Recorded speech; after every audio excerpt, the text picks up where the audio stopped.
Pick the correct statement. इसमें सारी statement NCERT की हैं। एसिड सॉल्युबल पूल रिप्रेजेंट्स रफली द साइटोप्लाज्मिक कॉम्पोजिशन, ये बात सही है।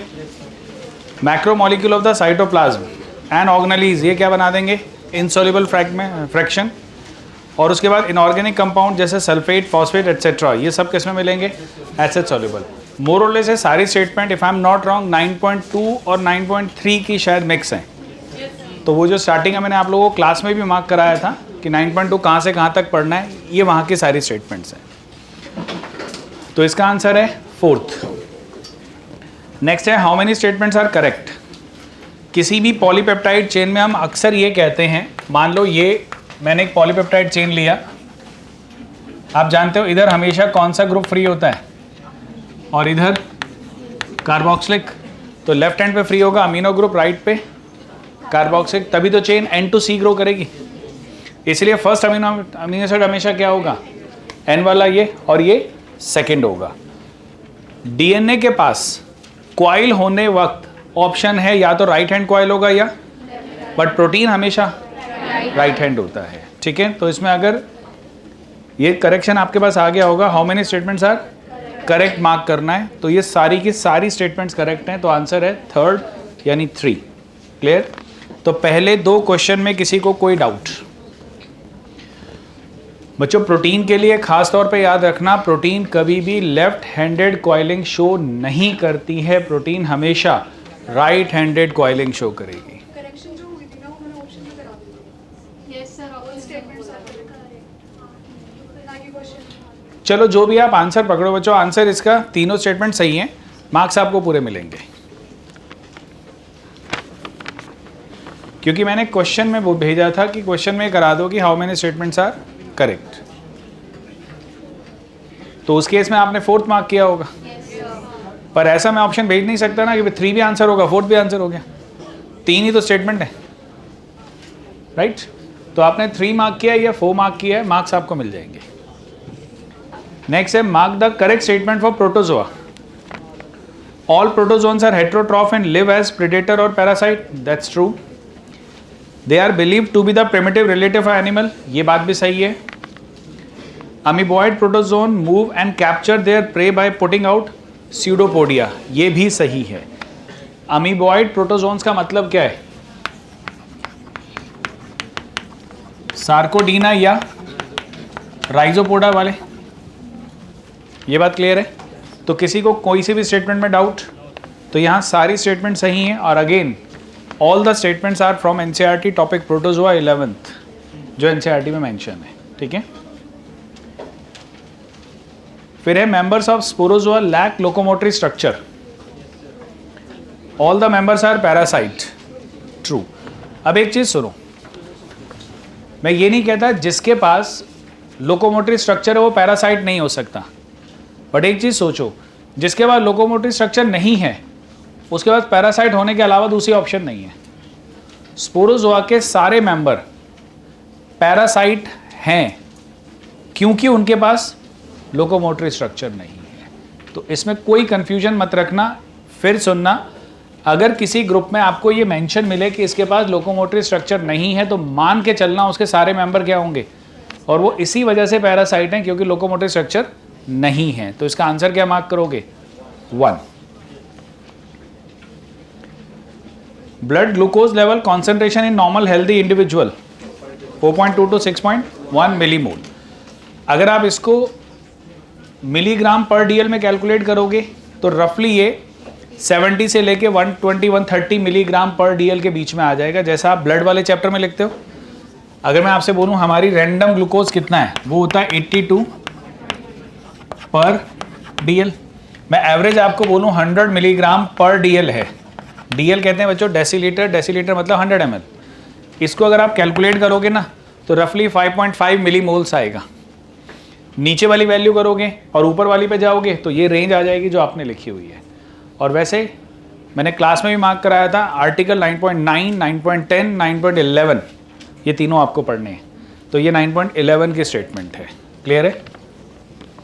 वैसे आज का पेपर आसान था और कम टाइम टेकिंग था मेरा वाला जूलॉजी, बॉटनी मुझे नहीं पता। किस किस ने 56 गलत मार्क किया है? क्या मार्क किया है? डी। क्या आंसर होगा? पिच ऑफ डीएनए कितना होता है? 34 एंगस्ट्रॉम, यानी 3.4 नैनोमीटर। क्लास में स्पेशली बोला था यूनिट्स का जरूर ध्यान रखना, खाली वैल्यू रट के नहीं आना। हम सिर्फ वैल्यू रट के आते हैं, यूनिट पे ध्यान नहीं देते, फिर गड़बड़ हो जाती है। ये वही क्वेश्चन है। Coenzyme NAD and NADP contains niacin. It's which vitamin? B3. Riboflavin कौन सा होता है? B2. Pantothenic acid B5 and cobalamin B12। नहीं पता हो तो लिख लेना B12। हाँ, एक स्टेटमेंट विटामिन की केमिस्ट्री की बुक में से है, वो याद रखना बच्चों। विटामिन B कॉम्प्लेक्स सारे के सारे वाटर सॉल्युबल होते हैं and can pass with urine except B12। इसका मीनिंग ये मत लेना कि B12 वाटर सॉल्युबल नहीं है। All vitamins belonging to B group are water soluble. उनमें सारे यूरिन से पास हो सकते हैं, एक को छोड़ के। वो कौन सा है? B12, और वो लिवर में स्टोरेज शो करता है। ये एक NCERT की केमिस्ट्री में एक लाइन मेंशन है।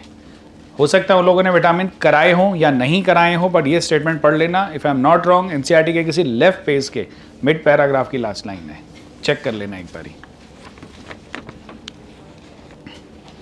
उसके बाद EC नंबर 2.1.1.3 हमें कोई मतलब नहीं, बाकी डिजिट क्या है? 2 मेंशन है, 2 है तो ट्रांसफिरेज, अगर 3 होता तो हाइड्रोलेज, 4 लाइज, 5 आइसोमेरेज और 6 लाइगेज। कितने टाइप के न्यूक्लियोटाइड पॉसिबल हैं? 5, क्योंकि 5 ही नाइट्रोजनस बेस हैं। आपने हो सकता है किसी ने 2 मार्क किया हो प्यूरिन और पिरामिडिन सोच के। नहीं, राइबोज से सोचो या डिऑक्स से, फिर तो 10 होने चाहिए अगर वैसा सोचते हो, और वैसा सोचते हो तो फिर 8 होंगे।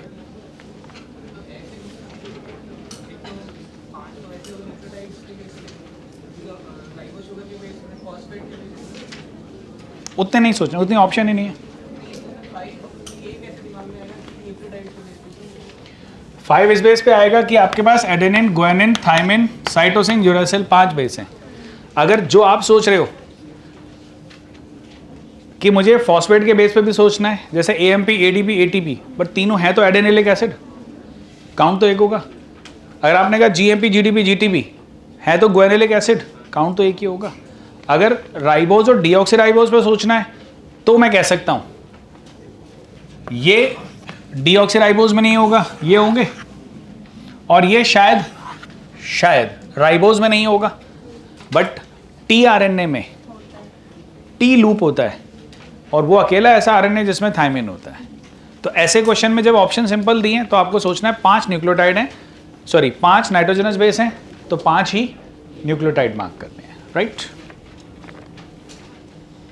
Which of the following is nucleotide? AMP और GTP। एडिनोसिन और साइटोसिन क्या है?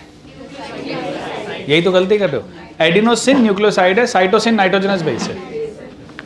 एडिनोसिन न्यूक्लियोसाइड है और साइटोसिन नाइट्रोजनस बेस है। मैंने क्लास में भी कहा था, पायरेमिडिन के नाइट्रोजनस बेस में डिन लगाओगे, न्यूक्लियोसाइड में डिन लगाओगे तो वर्ड आएगा साइटिडिन। क्लियर है? तो यहां पे इस वक्त न्यूक्लियोटाइड कौन कौन है? AMP और GTP। एडिनोसिन क्या है? न्यूक्लियोसाइड, और साइटोसिन क्या है? Nitrogenous base. Which protozoan is responsible for visceral leishmaniasis? Leishmania. For काला आजार, Leishmania. For dum-dum fever, Leishmania. ये सारे नाम सेम है। Amoeba differ from ant amoeba in having? क्योंकि ant amoeba में contractile vacuole नहीं है। रीजन? एंट अमीबा मेरीन है, कौन ढूंढ के लाया उसे? पैरासिटिक है। एंट अमीबा हिस्टोलिटिक का पैरासिटिक है, इसलिए उसके पास कॉन्ट्रैक्टाइल वैक्यूल नहीं है। बोलो। अगर इस क्वेश्चन में वो पीछे वाले क्वेश्चन का लॉजिक लगाएं कि वो पैरासाइट है, उसमें लोकोमोटिव होकर नहीं होगा। नहीं, मैंने पहले एक स्टेटमेंट शुरू करी थी, मैंने कहा था ये मत मानना जिसमें लोकोमोटरी स्ट्रक्चर है वो पैरासाइट नहीं हो सकता। मैंने ऐसा कहा था, ऐसा जरूरी नहीं है। जिसमें नहीं है उसके पास ऑप्शन नहीं है ना। जैसे जियार्डिया जू फ्लैजिलेटा को बिलोंग करता है, पैरासाइट है। लेशमैनिया फ्लैजिला है, पैरासाइट है। ट्रिपैनोसोमा पैरासाइट है। ठीक,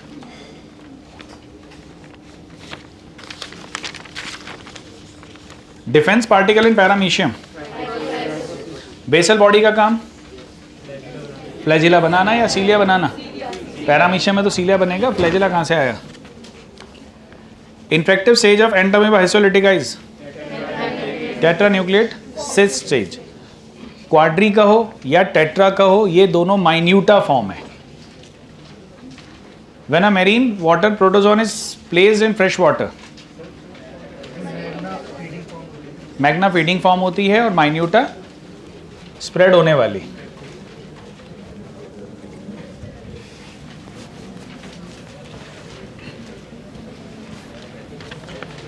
अगर आप एक मेरीन वाटर को फ्रेश वाटर में शिफ्ट करेंगे तो डेफिनेटली, जैसे मान लो ये अमीबा है और ये बाहर फ्रेश वाटर है।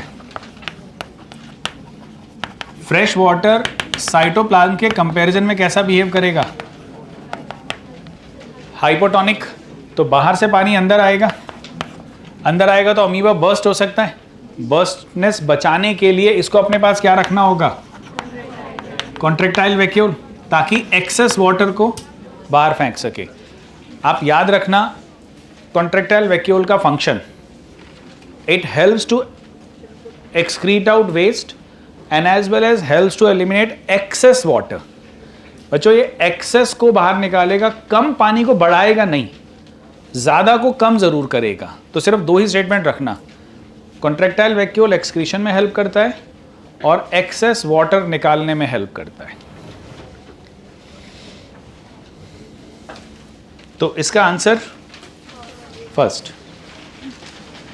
किस किसने 66 गलत किया है? क्या किया? Fourth.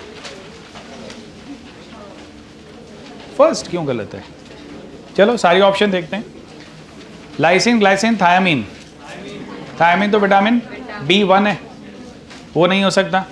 Myosin, oxytocin, gastrin. Myosin hormone नहीं है। रेनिन डबल एन वाला एंजाइम है, हेलिकेज एंजाइम है, हाइलुरोनिडेज एंजाइम है। और सिंगल एन वाला हार्मोन है। तो मुझे तो उम्मीद थी आप थर्ड और फोर्थ में गलती करोगे, बट मेरी उम्मीद से भी अलग निकले। फर्स्ट में गलत किया है। गुड। किसी ने फोर्थ किया है? Good, congrats. Metabolic pathway from glucose to lactic acid occurs in, और यहां पे अगर होता metabolic pathway from glucose to pyruvic acid,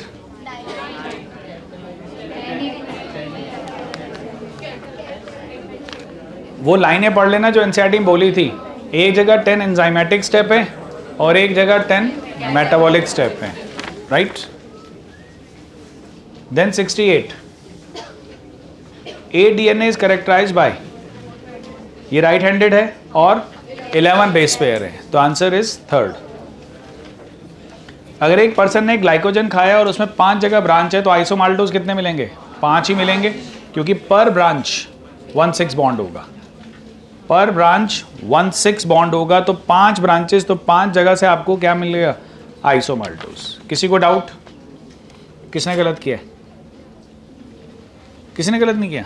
एक क्या मार्क किया? 3, very good.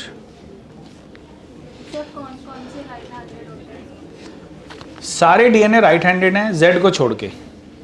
Z is left handed और बाकी सारे right handed, and protein is always right handed. B DNA differ from Z DNA all.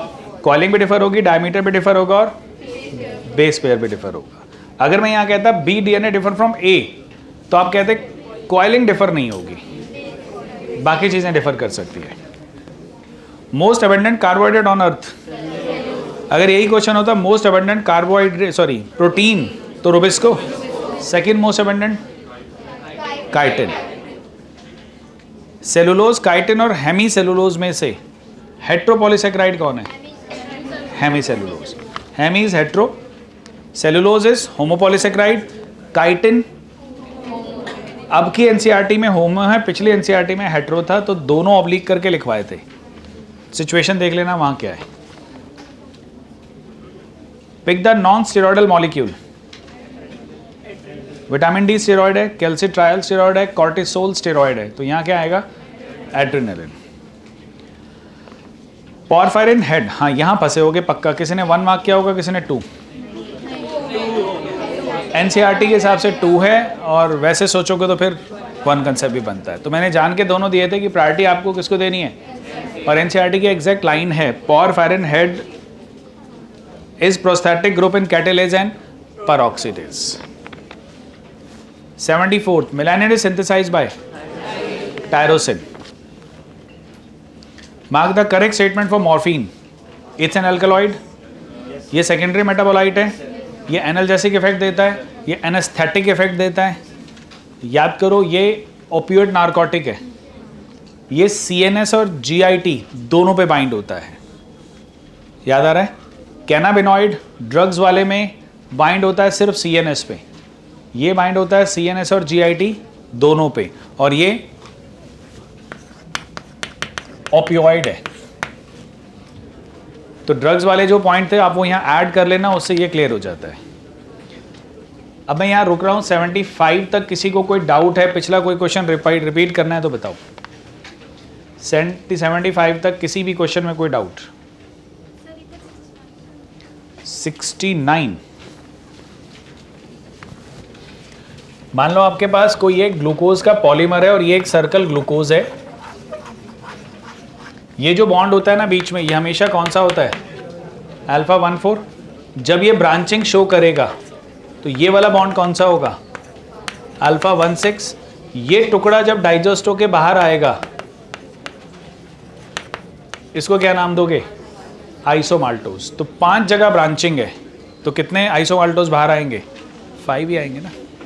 ये वाला केस तो आपको और कहीं मिलने, आपने कहा ये टुकड़ा बाहर आया है माल्टोज, क्योंकि माल्टोज में ग्लूकोज अल्फा 1,4, ग्लूकोज अल्फा 1,6, इसको आइसोमाल्टोज कहते हैं। कोई doubt? Question number 76, hexokinase shows allosteric regulation. अच्छा, हेक्सोकाइनेज में बताओ positive inhibition, sorry product inhibition है या सबस्ट्रेट? प्रोडक्ट फीडबैक इनिबिशन होता है हेक्सोकाइनेज में। सबस्ट्रेट वाला एग्जांपल वो लिखा था ना, फॉस्फोफ्रक्टोकाइनेज, वो सबस्ट्रेट वाला इसमें एटीपी इनिबिट कर रहा था। What will be the resulting formula if 50 ribose get polymerized? बच्चों 50 राइबोज है, राइबोज का फॉर्मूला है C5H10O5। मैंने आपको एक सिंपल तरीका बताया था, इसको 50 से मल्टीप्लाई करना, H500O 250, यही होगा। इसमें से कितने वाटर मॉलिक्यूल हटाने हैं? 49H2O। 49H2O का मतलब 98H एंड 49O। इसमें से क्या माइनस कर दो? इसमें से क्या माइनस करो? जो आंसर है वो आ गया। वो जो एक बड़ा सा एक्सपैंड करने वाला फॉर्मूला होता है उसमें हमेशा गलत करोगे। CnH2n होल 2n-1 करके एक बनता है, वो मत करना, इससे आंसर सॉल्व करना। होपफुली सबका सही आया होगा। Mark the incorrect statement. Tyrosine and tryptophan are aromatic amino acid. Serine is OH group containing amino acid. Glycine is neutral amino acid. Glycine के 3 पॉइंट रिकॉल करा रहा हूं। पहला, ये सिंपलेस्ट अमीनो एसिड है। दूसरा, ये ऑप्टिकली इनएक्टिव है। तीसरा, ये हीमोग्लोबिन के नॉन प्रोटीन पार्ट हीम को बनाने में हेल्प करता है। तीनों पॉइंट रिकॉल कर लो बच्चों।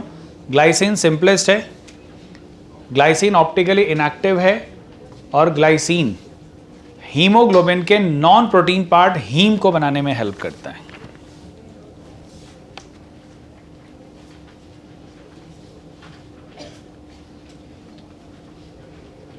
फिर है पेंटोथेनिक एसिड फॉर्म्स। एक नई इंफॉर्मेशन लेना। मान लो क्वेश्चन ये आया,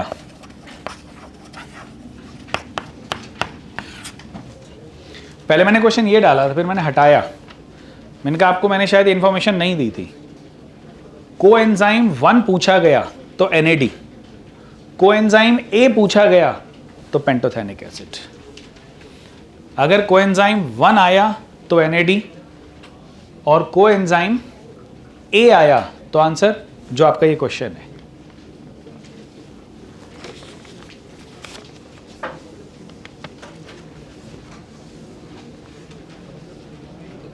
फिर है calculate number of glycosidic bonds in a given sample of DNA having 10 base pair. और जो 10 बेस पेयर का मतलब टोटल न्यूक्लियोटाइड्स आर 20 और पर न्यूक्लियोटाइड एक ग्लाइकोसिडिक बॉन्ड होता है, तो कितने हो गए 20। मैं आपको ये कहता कि मैंने आपको लूज 20 न्यूक्लियोटाइड दिए हैं, उनका पॉलीमर भी नहीं है, तब भी 20। मैंने एक दिया है फिर एक, मतलब जितने न्यूक्लियोटाइड आपको दिख जाएं उतने ग्लाइकोसिडिक बॉन्ड है। अब न्यूक्लियोटाइड छोड़ो, मैं अगर पूछता न्यूक्लियोसाइड तब भी 20, क्योंकि ग्लाइकोसिडिक बॉन्ड किस किस के बीच में होता है, नाइट्रोजनस बेस और शुगर के बीच में। जब उस पर फॉस्फेट आता है तब न्यूक्लियोटाइड बनता है ना, उससे पहले तो नहीं है ना। तो कोई ऐसा जिसने गलत किया हो? मैंने तो पूछा ही नहीं था तंग ना करने के लिए।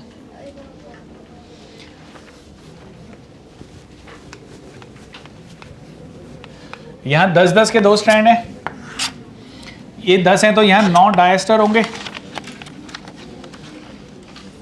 यहाँ 9 डायस्टर, यहाँ पे 9 डायस्टर। तो एस्टर कितने हुए 9 × 2, 9 × 2 कितने हुए 18।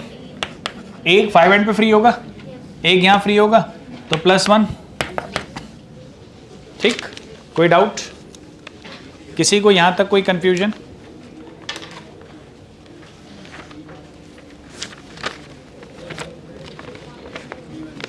In amoeba, side opposite to direction of locomotion is uroid. Which one is monogenetic parasite? Ant amoeba, histolytica. Wuchereria bancrofti का वेक्टर कौन है? बोलो, अभी पढ़ा नहीं होगा, प्रोटोजोआ पढ़ के आए हैं।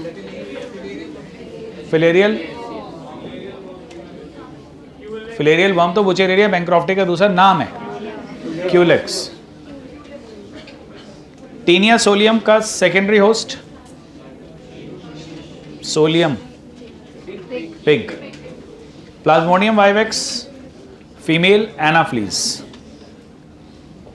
Mode of nutrition in Trypanosoma, it's parasitic. All protozoans have, किसी ने 3rd मार्क किया हो? है कोई? मतलब किसी ने इसका गलत मार्क किया हो सेकंड के अलावा? क्या किया है? 4th। इससे ऊपर वाले का क्या मार्क किया है? पैरासाइट। क्या वो प्रोटोजोआ है? तो फिर ये होलोजोइक कैसे हो गया? डेमोक्रेसी है, जहां जो मन करेगा वो करोगे। Amoeba shows positive geotaxis. इसका मतलब है अगर आप अमीबा को एक बीकर में रखते हो, it tries to settle down instead of floating, जबकि पैरामीशियम इसका अपोजिट है। पैरामीशियम नेगेटिव जियोटैक्सिस शो करेगा। Paramecium having kappa particle called killer strain, lacking kappa particle sensitive strain. Cytochrome oxidase का साइनाइड पॉइजनिंग से inhibit होना, non competitive inhibition. 88। इसमें किसी ने कुछ गलत किया हो? स्टेरॉइड ग्लिसरॉल और अल्कोहल का नहीं बना होता।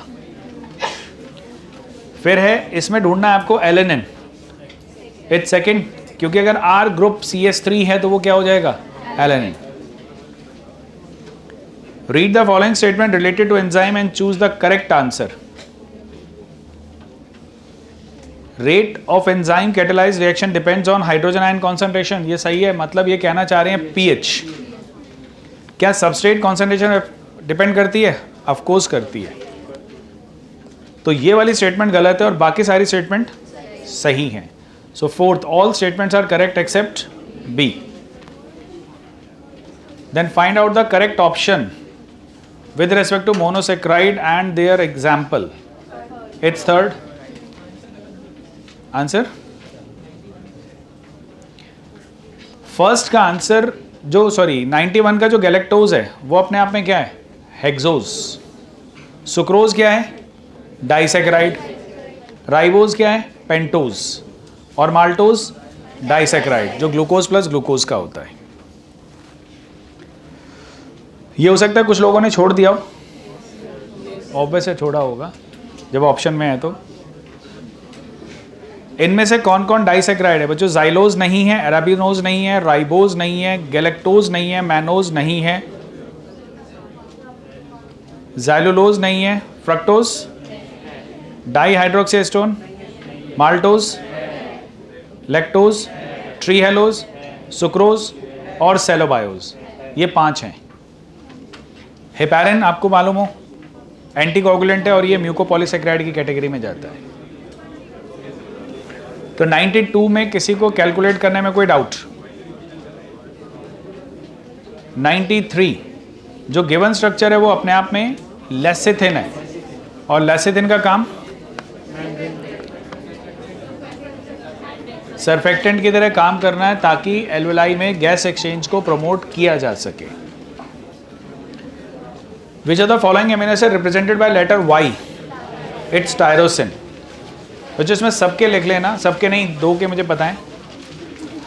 ग्लूटामिक एसिड ई। वैसे आपको सबके अगर पढ़ने हैं तो केमिस्ट्री एनसीईआरटी में सबके दिए हुए हैं। 12th केमिस्ट्री एनसीईआरटी में 20 के 20 अमीनो एसिड के 1 लेटर कोड मेंशन है। An enzyme named by 4 digit number, और अगर उसका पहला डिजिट 6 है तो it would be ligase. Find the correct match. It's 4. Branched polymer which is starch. Second में क्या गलत है? पॉलीसेक्राइड तो है वो, और वो होमोपॉलीसेक्राइड है। थर्ड में क्या गलत है? जिंक को फैक्टर होता है कार्बोनिक एनहाइड्रेज का। फिर आओ 97। All of the following statements are correct with respect to DNA except pitch. कितना होगा? तो जिसने वहां गलत किया था यहां भी गलत किया होगा या यहां सही किया है? किसने 36 किया था शुरू में? यहां क्या किया है? यहां सही किया है। Good. All of the following are the hydrogen transferring coenzyme except. अच्छा NAD NADS2 करता है, FAD FADS2, FMN FMNS2 कर देगा, बायोटिन ऐसा नहीं करेगा। Find the odd one with respect to mucopolysaccharide. It's malt sugar. Malt sugar is what? Disaccharide. Hyaluronic acid, heparin और chondroitin sulphates are what? Heteropolysaccharide, जिसमें mucopolysaccharide की कैटेगरी है ये। कॉन्ट्रोइटिन सल्फेट फ्लेक्सिबिलिटी देता है किसको? कार्टिलेज को। स्किन को कौन देता है? केराटिन सल्फेट या डर्मेटन सल्फेट? डर्मेटन। केराटिन कॉर्निया में है। मैंने क्लास में देखा था, केराटिन नहीं कह रहा हूं, केराटन कह रहा हूं। Which of the following secondary metabolite is not an alkaloid? It's carotenoids. Right? कोई डाउट किसी क्वेश्चन में? सब फ्रेश वाटर वाले को मरीन में रखते हैं, डिसअपियर हो जाएगी। छोटी नहीं होगी।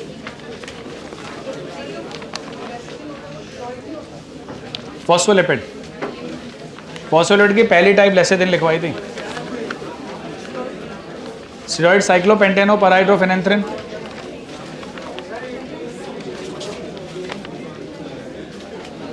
उसमें क्या डाउट है? स्टेरॉइड साइक्लोपेंटेनो परहाइड्रोफेनेंथ्रिन होता है, ग्लिसरॉल और अल्कोहल थोड़ा ना होता है।